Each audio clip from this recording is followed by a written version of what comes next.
look, I can't really offer too much more than what Nasser, Ath, Butch and everyone is talking, and even Philip was talking about. I just feel a bit robbed.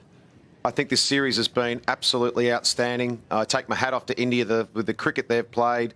I think both sides have played in the right spirit. So I think we all feel a little bit robbed that this test match didn't go ahead. But you can understand that incubation period of a few days. Having COVID myself and being double vaccinated, I knew it took 2-3 days until I got COVID. I tested negative the first day and then positive. So it does take a couple of days. Now, if they were in the middle of that test match or delayed it by a couple of days, that means the flow-on effect from that, from the IPL and everything else, is really going to be thrown into chaos. So I'm not sure they were left with any other option. I feel for the fans. I feel for the players too, because I think both sides were up for it. I think you can tell by that, the way the series has been played, that it meant a lot to both sides, this test series.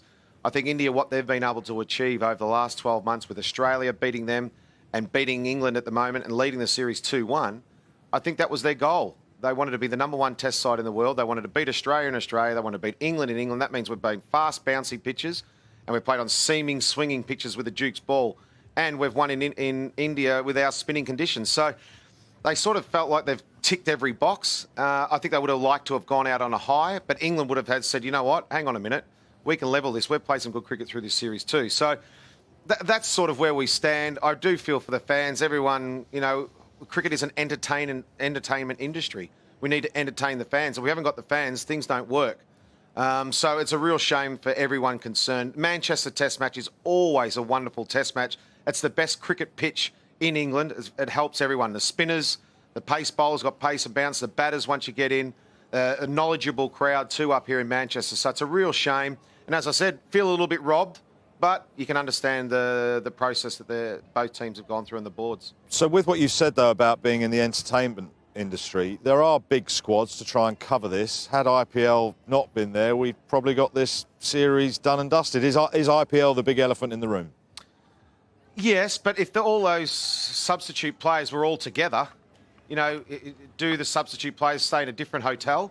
Because otherwise everyone's going to get it if they're all together. So yes, the IPL is definitely a concern. I mean, this is the, I suppose, convenient option that with only, I think, 4 days between the end of this test match and the IPL starting, it's unfortunate, but it's also in the other side of the coin. It's going to help India to get over there, have a few extra days over there to get right for the IPL. But look, it's just a real shame. That's the bottom line. Absolutely, because as you say, you feel robbed because the cricket has been breathtaking.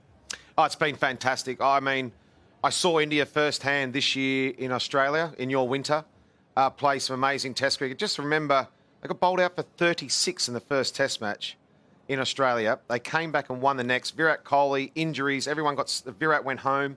They lost their captain. To come back and win that series, Australia hadn't lost a test match in Brisbane for, I think, 40 years. They chased over 300 to win. Australia are pretty ordinary, to be honest. But all credit to India. I saw it firsthand how determined they were, how important Test cricket is. So I think all of us have to say thank you to Virat Kohli, thank you to India for pushing Test cricket. We all love Test cricket. I love every form of the game, but I think the ultimate test is Test match cricket. And the best side always wins a Test match.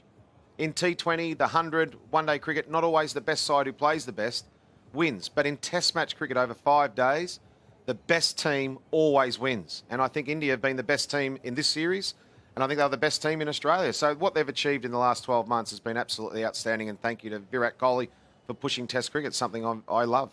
From the Indian teams that you played against and those that you have commentated on, where does this team under Virat Kohli rank? Also in terms of their style of cricket and their competitiveness?